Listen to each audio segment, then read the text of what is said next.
The mate auction was where damaged goods were sold to men who asked no questions. And as Tamsin stood among the barren widows and disgraced daughters, she prayed the suppressant herbs would hold for just one more night. One more night. Then she would belong to some minor lord who would never look twice at her, never notice when the trembling started, and never recognize the first heat that was already building like wildfire beneath her skin. She had hidden what she was for 19 years. She only needed to hide it for a few more hours, but the whispers in the crowd told her something had gone wrong. "The Alpha King!" someone gasped. "Why would he come here?" Tamsin did not dare look up. She felt his presence before she saw him, a dominance so absolute it pressed against her chest like a physical weight. Footsteps approached, stopped directly in front of her. "This one," he said. The hall erupted, but Tamsin could not hear them over the roaring in her blood, over the heat clawing its way to the surface, demanding to be known. That night, when her body betrayed her completely, when she burned with a need she could not hide or control, the Alpha King leaned close and whispered words that would change everything. No one must know about tonight. He was offering her a secret. She did not yet understand what it would cost them both. The great hall of Valdris had witnessed coronations, treaties, and royal weddings. Tonight it witnessed something far less noble. The mate auction drew the desperate and the discarded, wolves whose circumstances had made them unmarketable through traditional means, too old, too scarred, too ruined by scandal. They stood on a raised platform at the center of the hall, and Tamsin stood among them with her head bowed and her hands trembling beneath the sleeves of her worn dress. She was none of those things, not old, not scarred, not ruined by scandal. But she was something far worse in the eyes of Valdrian law, something that would see her dragged to the Omega kennels and bred like livestock if anyone discovered the truth. The suppressant tea was wearing off. She could feel it in the flush creeping up her neck, in the heightened awareness of every alpha in the room. She had taken triple the usual dose this morning. It should have been enough. It was not enough. Her father stood near the edge of the platform speaking with a minor lord. Lord Emmerich did not look at her, had not looked at her in years except with thinly veiled disgust. Tamsin remembered the day he discovered what she was. She had been 14, huddled in her room as the first warning signs of presentation began. Her mother had recognized it immediately. Her mother had also been an Omega, had also hidden it until marriage made hiding impossible. And when Lord Emmerich learned he had been tricked into mating a creature he considered barely more than an animal, he had sent Tamsin's mother away. Tamsin never saw her again. The binding had come 3 days later. A black market witch with cold hands and a colder smile. She had sealed Tamsin's Omega nature beneath layers of suppressive magic. But magic frayed, spells weakened. And now, at 19, Tamsin could feel the binding crumbling like old rope. But before the binding, there had been the fire. It had erupted the same night her Omega nature first surfaced. Uncontrolled. Unintended. A servant had discovered her in the throes of her first symptoms and had tried to drag her to her father. Tamsin remembered the terror, the surge of something hot and wild in her blood, and then flames bursting from her hands. The servant had survived, but the burns had been severe. Her father had blamed Tamsin publicly, called her dangerous, and called her a monster who had attacked an innocent man in cold blood. No one believed it was an accident. No one believed she had not meant to hurt him. And when the binding came, it was presented as mercy rather than punishment, a way to contain the dangerous creature Lord Emmerich's shameful daughter had become. Now her heat was coming. Days away, perhaps hours. And if she was not mated to some oblivious beta lord before it broke through, her father would have no choice but to turn her over to the Crown's Omega registry. The auction was her only chance. Tamsin of House Varen, the auctioneer called, 19 years, unbred, beta confirmed by house physician, suitable for a second marriage or minor household. No one stepped forward. Tamsin kept her eyes on the floor. She could feel the alphas in the crowd assessing her, their gazes sliding past without interest. She was plain by noble standards. Brown hair without the fashionable golden tones, a face that was pleasant, but not remarkable. She was forgettable, and she had cultivated that forgettability like a weapon. But beneath her skin, something was waking up. The great doors burst open. Every head turned. Every conversation died. And even Tamsin, who had promised herself she would not look up, raised her eyes. The Alpha King of Valdris stood in the doorway. Corvin.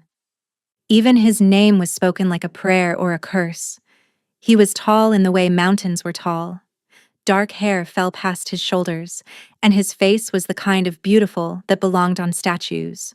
Sharp jaw, sharper cheekbones, eyes the color of a winter storm, gray and cold and utterly unreadable. But it was not his beauty that made the crowd shrink back. It was his presence. His dominance rolled through the hall like a wave, a physical force that demanded submission. Tamsin felt her knees weaken, felt something deep inside her lift its head and take notice. No, not him. Anyone but him. The Alpha King walked toward the platform. His expression revealed nothing as his gaze swept across the women. His eyes stopped on her. Tamsin's breath faltered. She told herself to look away, but something held her frozen, pinned by those winter eyes like a rabbit before a wolf. He stopped directly in front of her. "This one," the Alpha King said. The words fell into silence like stones into still water. "Your Majesty," the auctioneer sputtered, "this is merely a beta daughter of a minor house, surely one of the higher-born candidates." "Did I ask for your opinion?" The king's voice was quiet, but it carried absolute authority. "No, Your Majesty. The bid is yours. The woman is yours." Tamsin could not move, could not breathe, could not understand why the most powerful alpha in the kingdom had just claimed her. Unless he knew. The Alpha King leaned closer, and his breath was cool against her ear. "You will come with me now," he murmured. "And you will tell no one what I am about to tell you." Tamsin's pulse spiked. "I know exactly what you are," he continued.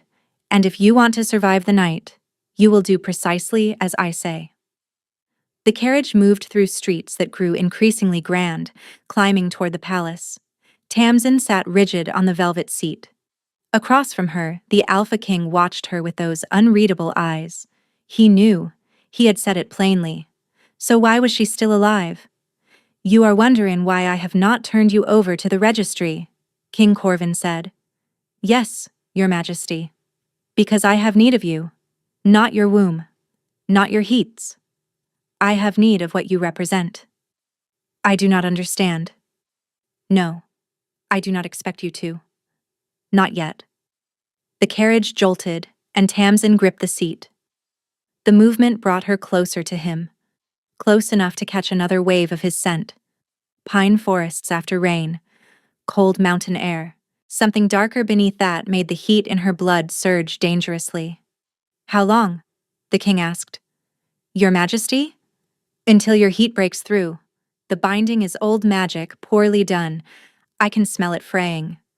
She stared at him. No alpha should have been able to detect a binding spell through scent alone.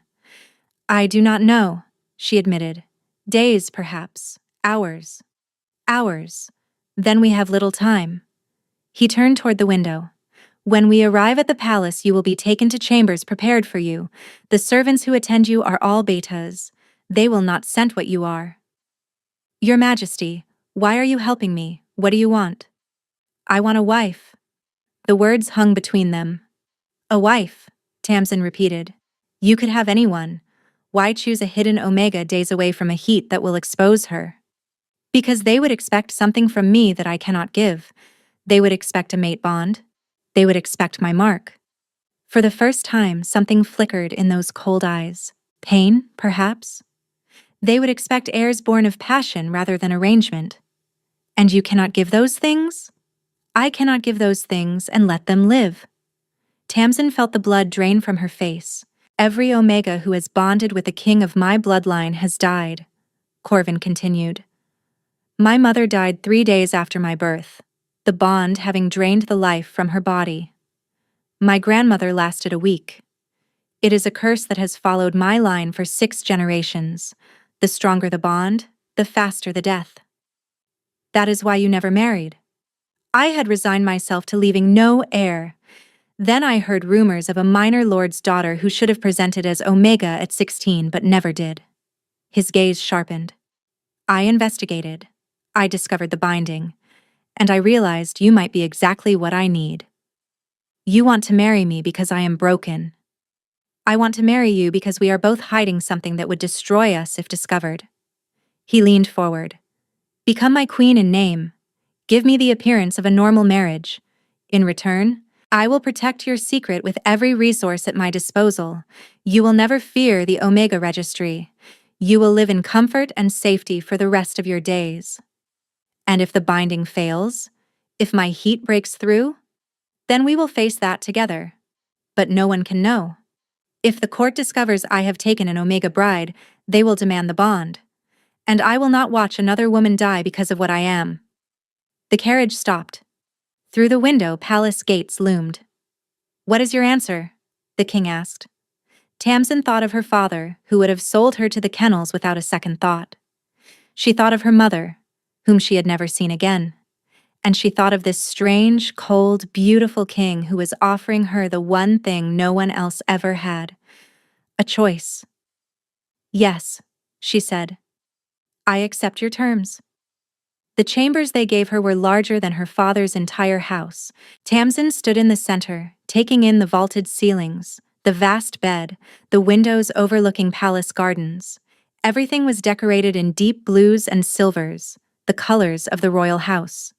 The servants were exactly as the king had promised. All betas, all female, all moving with quiet efficiency. They bathed her, dressed her in silk, and brushed her hair until it gleamed. She barely slept that night.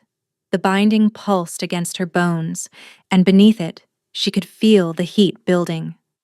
The next morning, she was summoned to the council chamber. The room was intimidating. A long table of dark wood dominated the space, surrounded by lords and advisors. King Corvin sat at the head, beautiful in the way winter was beautiful. And at the far end of the table sat her father. Lady Tamsin, please sit, an older advisor said. Gray hair, thin smile that did not reach his eyes. This was Lord Aldrin, she would later learn. She took the chair near the king.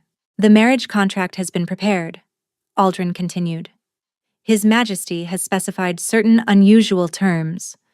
Corvin picked up a document. The terms are straightforward. The marriage will be in name only. No mate bond required or expected. No physical claiming. The Queen's chambers will remain separate from the King's. He was protecting her. Even in the contract, he was building walls. These terms are acceptable to me, Tamsin said. You understand what you are agreeing to? Aldrin leaned forward. A marriage without bonding? A queenship without true mating? I understand. And this does not trouble you? Tamsin met his gaze evenly. What troubles me is impertinent questions about matters between me and my future husband. Silence fell. Aldrin's thin smile faltered. At the head of the table, Corvin made a sound that might have been suppressed amusement. The terms are agreed. We sign today, we wed tomorrow. Tomorrow? Another advisor spoke. The preparations alone will require everyone to work quickly. Unless anyone wishes to explain to neighboring kingdoms why Valdra still has no queen? No one spoke. I will give you privacy for the remainder, Corvin said to Tamsin, but be careful. Lord Aldrin is dangerous when thwarted. He left, and moments later, Sorsha swept in. Her sister was beautiful as always, golden hair and expensive perfume. She was looking at Tamsin with an expression hovering between disbelief and outrage. The Alpha King, Sorsha said. You are marrying the Alpha King. What are you hiding? The king chose me. I do not know why. You are lying. Sorsha's eyes searched her face. Something is wrong here, Tamsin. I am going to find out what. She turned toward the door. Sorsha, wait. The wedding is tomorrow. I will be there, smiling and supportive. But after that, I will learn the truth." She paused at the threshold. "And I pray it is not as terrible as I fear." The door closed behind her. Tamsin stood alone, her skin flushed, the binding cracking with every passing hour. Tomorrow, she would be queen.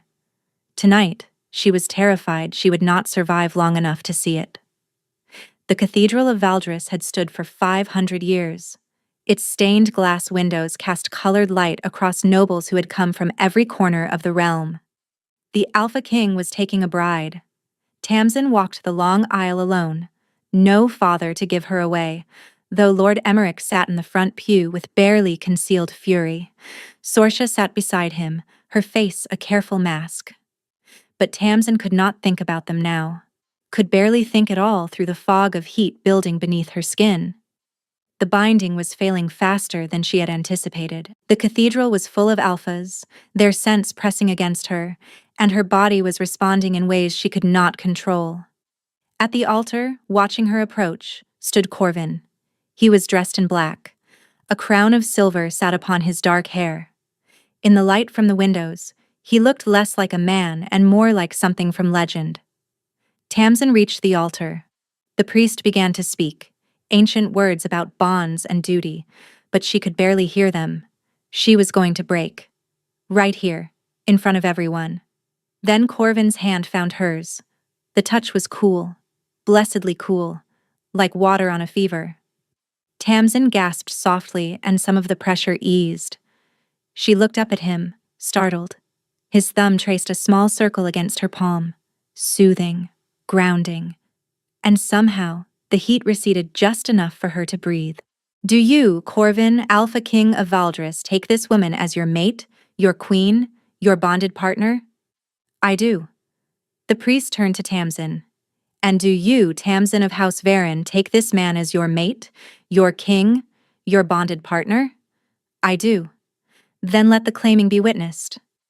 Corvin released her hand and turned to face her fully. Every eye was fixed on them, waiting for the claiming bite. He leaned closer, close enough that his lips nearly brushed her ear. "Your heat is breaking through," he murmured. "When I kiss you, close your eyes and think of nothing. Let me shield you." Then he cupped her face and brought his mouth to hers. The kiss was gentle, controlled. But Tamsin felt something pass between them, something that flowed from him like cool water. The heat retreated, pushed back by whatever strange power he possessed. When he pulled away, her breathing had steadied. The crowd erupted in confused cheers. Where was the claiming bite? Where was the mark? "The Queen and I have chosen a private claiming," Corvin announced. "Our bond is our own." Whispers rippled through the cathedral. But no one dared question the Alpha King. As they walked back down the aisle, Tamsin heard the murmurs. "No bite. No mark. Something is wrong." In the carriage, she finally spoke. "What did you do?" "During the kiss." The heat pulled back. "I told you the curse kills any Omega who bonds with my bloodline. I did not tell you why." His eyes met hers. "My bloodline does not just form bonds. We consume them. Every alpha of my line carries a void that drains life force from anyone we claim. But the same power that takes can also give. I pushed some of my energy into you temporarily. You can do that?" "I can. But Tamsin, it is not a cure. Your heat will break through before morning.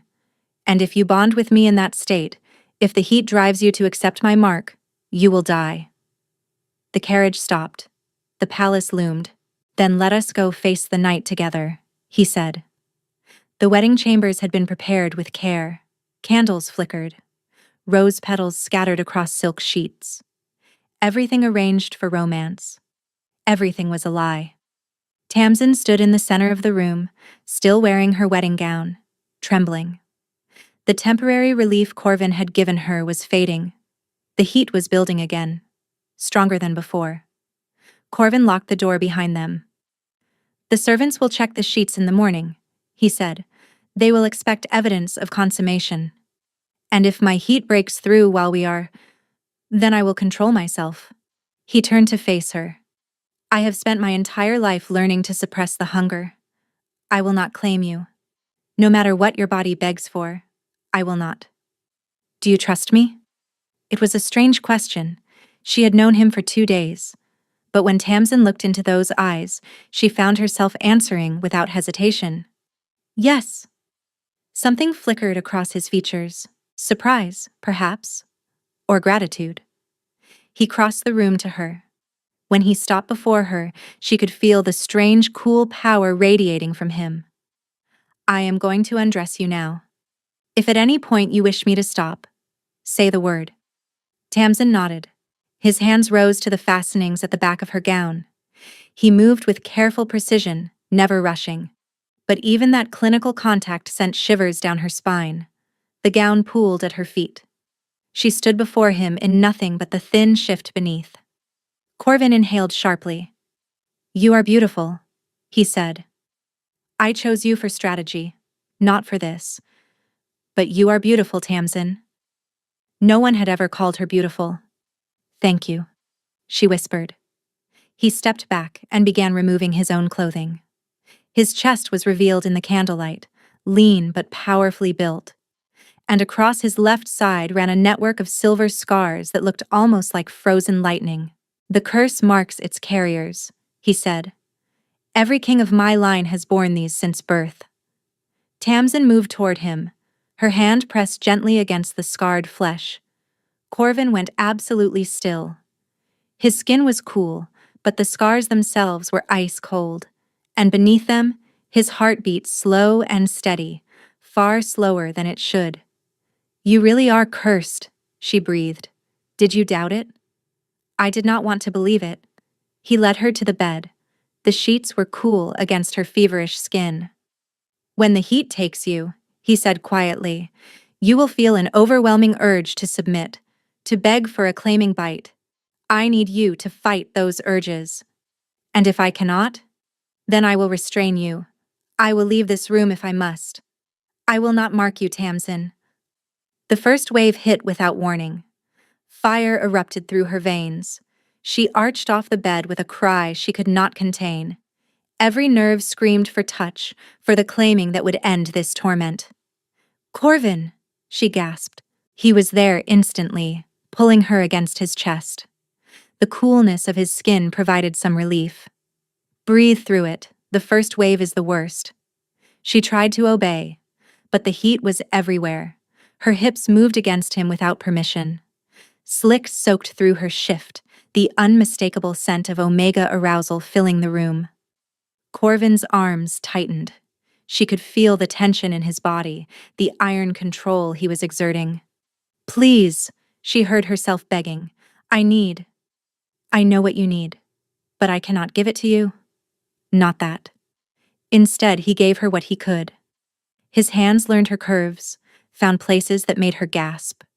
When release finally came, she trembled in his arms. The heat receded slightly. That was one wave, Corvin said. There will be more. They survived the night together. Wave after wave crashed through her, and each time, Corvin was there. By dawn, Tamsin was exhausted beyond anything she had ever experienced. As the final wave subsided, he pressed a kiss to her forehead. You survived, he murmured. We both did. He was silent for a long moment. Then, quietly, he said, I should not return to these chambers again. What happened tonight cannot become a pattern. For your sake. Despite her exhaustion, Tamsin felt something crack at the words. I understand, she whispered. But she did not understand at all. 3 days passed and the king did not come to her chambers. Tamsin threw herself into learning her new role, protocols to memorize, nobles to meet, rituals that defined court life. She attended council meetings at Corvin's side, saying little but observing everything. Lord Aldrin watched her constantly. She could feel his cold gaze searching for weakness. Tamsin met his scrutiny with perfect composure. But at night, alone in chambers that still carried traces of their wedding night, she lay awake thinking of him. On the 4th day, Corvin summoned her to his study. He stood by the window when she entered, silhouetted against afternoon light. Close the door, he said. She obeyed. I have been avoiding you. I suspect you know why. The wedding night.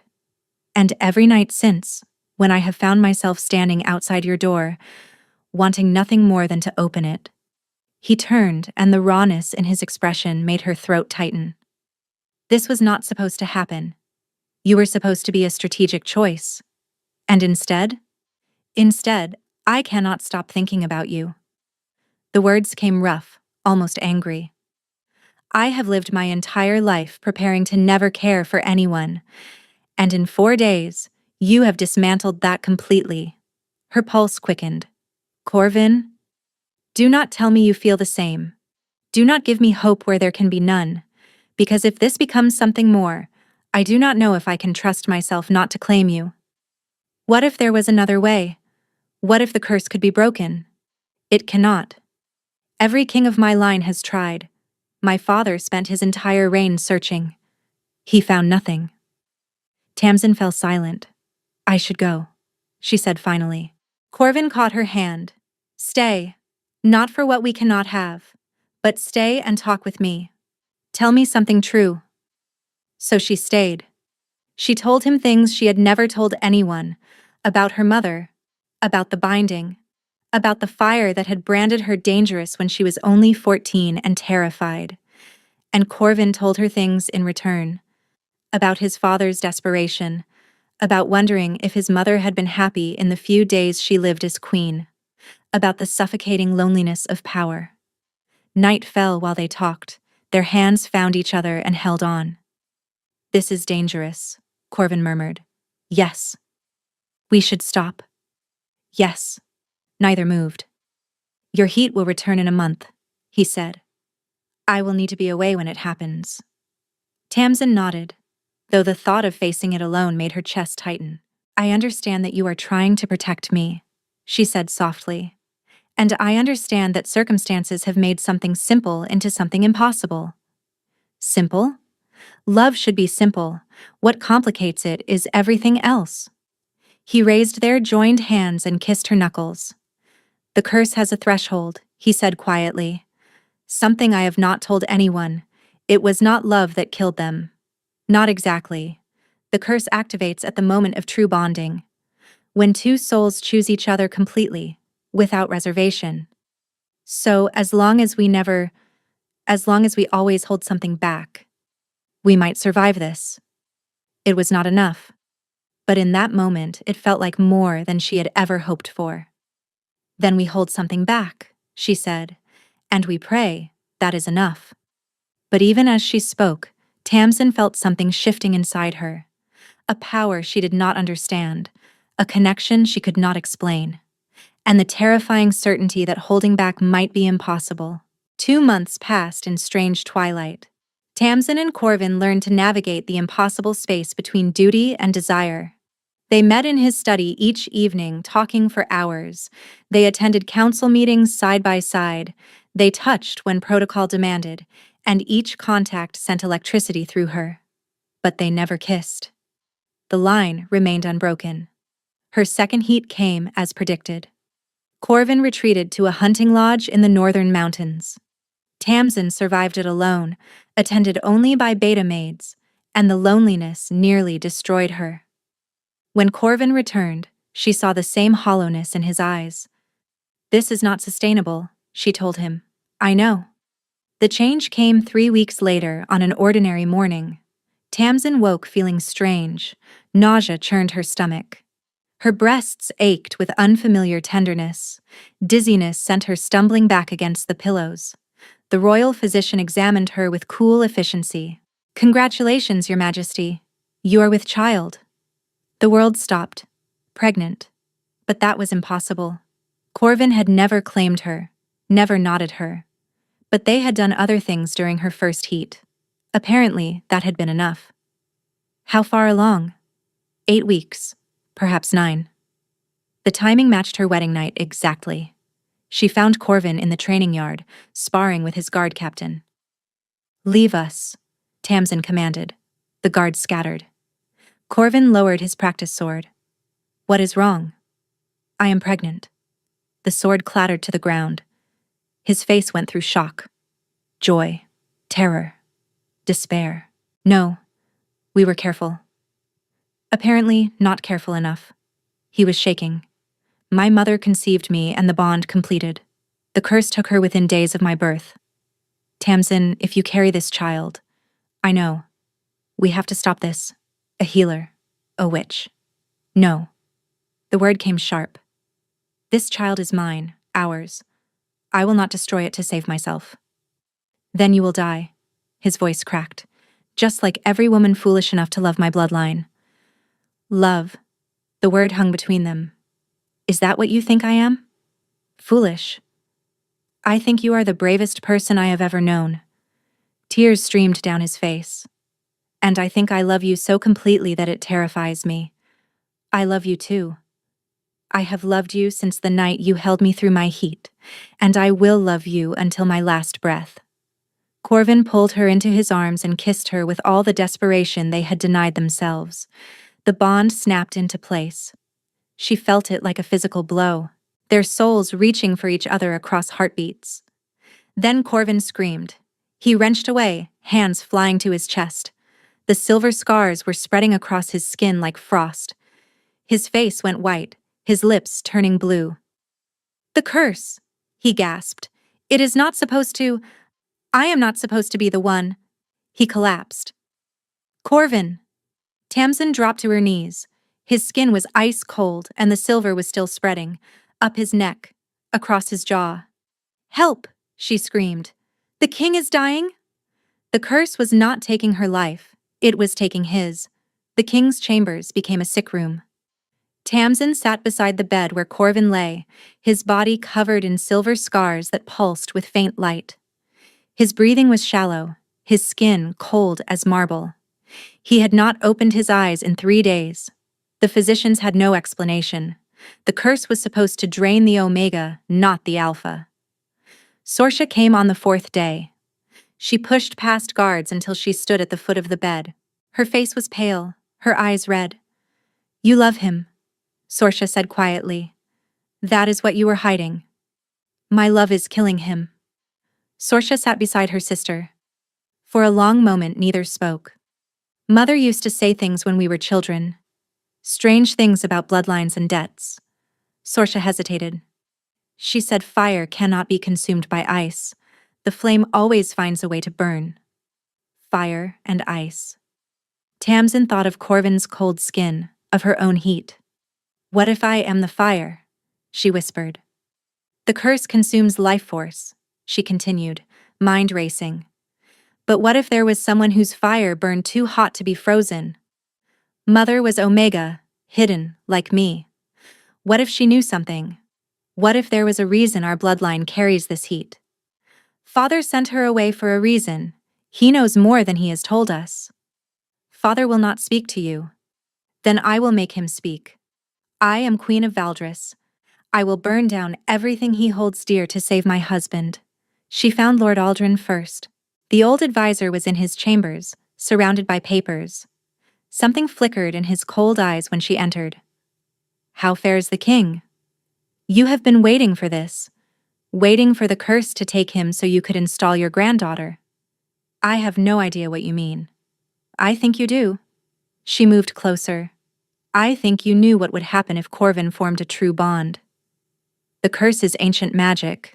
I have no power over such things. But you have knowledge of them. She stopped before him. The curse has always taken the queen. But this time the king is dying. Why?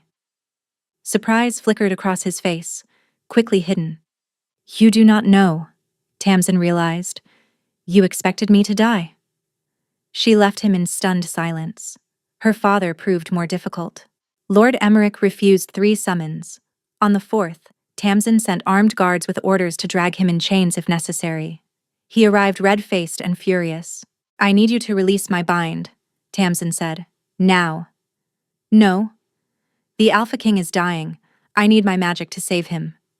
You are a dangerous creature, her father spat. I will not unleash your magic on the world. The witch powers came from you, Tamsin said. Your grandmother was a witch. Your father had her killed when he discovered it. but she passed her magic down to you, and to me." Silence crashed over the room. Sorsha had entered behind their father. Her hand flew to her mouth. "Mother never betrayed us?" "You have always known," Tamsin said to Emmerich. "Mother was innocent. You needed my powers bound, and so she had to go." "What was I supposed to do?" Emmerich demanded. "I needed your powers bound." "I was bound immediately after my magic manifested," Tamsin said slowly. "At 14. The day after the fire." Sorsha's voice shook. Then how could she have burned that servant so badly? If she was bound immediately after, how could she have lost control again? Unless... For just a moment, Emmerich looked uncertain. "You also have fire magic," Sorsha breathed. "It passed from grandmother to you to her. The servant who was burned, the one who supposedly caught Tamsin in her room that night. You were the one who hurt him. You framed her." "It was necessary," Emmerich snarled. "I needed a reason to bind her that no one would question. A dangerous Omega who attacked a servant? Everyone believed she needed to be contained." "You burned an innocent man and blamed your own daughter," Sorsha said, horror dawning. "You let everyone believe she was a monster." "She is a monster. She is the reason I had to hide what I was. She is the reason our bloodline's shame continues." Sorsha's fist connected with his nose. He stumbled backward, head hitting the mantel. He collapsed unconscious. Silence. "I need the seal," Tamsin said, "to break my bind and save Corvin." Sorsha ran from the room. She returned breathless, pressing a small carved box into Tamsin's hands. I will send for guards. Have father arrested. I will testify about everything." "Thank you. I am sorry for everything, for believing him." Tamsin kissed her sister's cheek. Then she rode for the burning temple. The burning temple took 3 days to reach. Tamsin rode through rain and darkness, stopping only when exhaustion threatened to topple her. The child in her belly was still too small to feel, but she sensed its presence constantly. The temple rose from the mountainside like a wound in stone, black rock and twisted spires. Approaching it made her skin crawl, but she did not stop. She found the central chamber at the temple's heart. It was vast, with a ceiling that vanished into shadow. At its center stood an altar of black stone, and on that altar lay a woman. "Mother?" The woman's eyes opened. She was older than Tamsin remembered, dark hair streaked with gray, face lined with years of solitude. But those eyes were the same, warm brown flecked with gold. "My daughter, I knew you would come." Tamsin crossed the chamber. Her mother was bound to the altar, silver chains around wrists and ankles. "Who did this to you?" "I did it to myself." Her mother smiled weakly. "This is how the curse is maintained. A flame-born must always be bound to the altar, channeling the spell's hunger into themselves. The original witch sacrificed herself to fuel it. When she finally died, another had to take her place." "You have been here for 5 years? Channeling the curse?" "Keeping it contained. The curse wants to complete itself, to destroy the king's bloodline entirely. By binding myself here, I redirect its hunger into me, keeping it from reaching full power. But I am weakening. Then I will free you. There is no other way. Unless a flameborn willingly bonds with the cursed bloodline, unless fire joins with ice of its own choosing." Tamsin understood. "That is why the curse is reversing. I bonded with Corvin."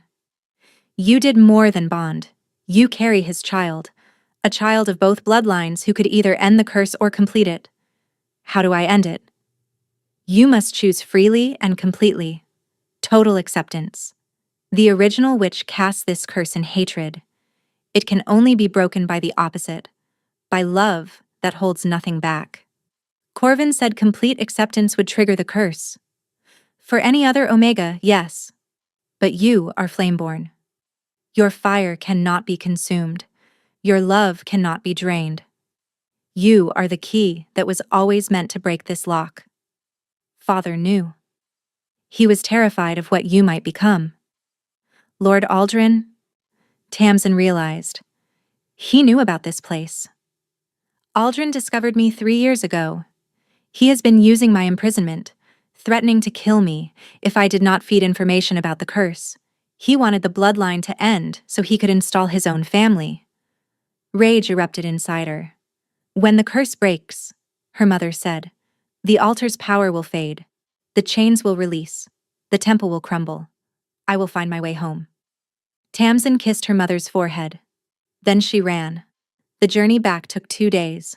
She drove herself harder than ever, and with every mile she felt Corvin's life force fading. She burst into his chambers as the sun set. Corvin was worse. Silver covered his entire body. His breathing was barely visible. His lips were blue. Everyone out, Tamsin commanded. They fled. She climbed onto the bed, pressing her body against his frozen form. Corvin, I know you can hear me. I found my mother. She told me the truth. No response. I have to accept the bond completely. No holding back. I have to love you with everything I am and trust that my fire is strong enough. His eyelids flickered. I am terrified. I have spent my life hiding, building walls, and you are asking me to tear them down completely. She pressed her forehead to his. But I choose you, Corvin. I choose you with every part of me. I choose our child, our future, our kingdom. Heat erupted from deep inside her, not like her heats. This was something older, something primal, like the core of the sun awakening. The bond snapped fully open. Instead of her life draining away, she felt her fire pouring into him, melting the silver, burning through the ice. The curse screamed as it died, 500 years of hatred dissolving in the face of love freely given. Corvin's eyes flew open. They were no longer winter gray. They were gold, the same gold that flickered in her eyes at birth. Tamsin, he breathed. Then he was kissing her, and she was laughing, and the silver was receding from his skin like winter giving way to spring. How? He managed. Fire cannot be consumed by ice. My mother's words. Outside, the sun rose on a new day. 3 months later, Queen Tamsin stood before the assembled court and read the charges against Lord Aldrin. Treason, conspiracy, imprisonment of a noblewoman, manipulation of ancient magic for personal gain. Aldrin said nothing in his defense. There was nothing to say. I sentence you to death, Tamsin concluded. May the gods have mercy, for this court has none. Lord Emmerich faced his own trial 1 week later. The charges were equally damning: assault, false imprisonment, conspiracy to conceal Omega status for personal gain, the deliberate framing of his own daughter. He was stripped of his titles, his lands, and his freedom. He would spend the rest of his days in a cell, surrounded by the ashes of his ambition. Later that evening, Tamsin found Corvin in the nursery. He stood by the window, watching sunset paint the sky gold and crimson. His scars had faded to faint silver lines. His eyes were still gold, a permanent reminder of their bond. The council approved the new laws, she said, moving beside him. Omega registration is abolished. Forced bonding is now a capital crime. Because of you. He pulled her close. You changed everything. We changed everything. He turned her to face him, hands cradling her swollen belly. I spent my life believing I was a monster.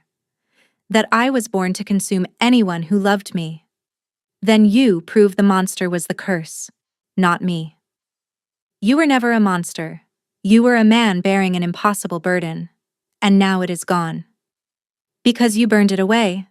The baby arrived 4 months later, a girl with her father's dark hair and her mother's golden eyes. They named her Ember, and when she cried, tiny sparks danced at her fingertips. Tamsin's mother wept, holding her granddaughter for the first time. She had emerged from the crumbling temple just as Tamsin had promised, weak but alive, and had spent the months since recovering in the palace. Sorsha declared herself the best aunt in the kingdom and visited so often she practically lived in the nursery. The kingdom flourished. Tamsin brought compassion where Corvin brought strength. She advocated for omegas who had been treated as property, built schools and sanctuaries, created a world where no one would ever have to hide. And every night, she fell asleep in the arms of the man she loved. "Do you remember what you said on our wedding night?" Corvin asked one evening, watching Ember sleep. "I said many things. Most were incoherent." He laughed softly. "You said love should be simple, that everything else complicates it." "I remember." "You were right. Loving you is the simplest thing I have ever done. The curse, the secrets, the fear, all complicated. But loving you? Natural as breathing." Tamsin smiled against his chest. "We saved each other. We broke a curse that enslaved my family for 500 years. We changed laws that oppressed your kind for generations. We created a child who carries the best of both bloodlines. And we found each other. Two people hiding fundamental truths, thrown together by circumstance, discovering that what we hid was exactly what the other needed." "No more hiding," Corvin said. "No more hiding." Outside, moonlight spilled across a kingdom transformed. Somewhere in the city, young Omegas slept without fear. In the eastern mountains, the ruins of the burning temple lay silent, its power spent at last. And in the tapestry of time, a 500-year-old curse finally found its end, not in hatred, in love freely given and wholly received. Thank you for listening to this story. If you enjoyed it, please like, subscribe, and share with others who might enjoy it too. Your support means everything. Until next time, may you find the courage to love without holding back, and may your fire always burn bright.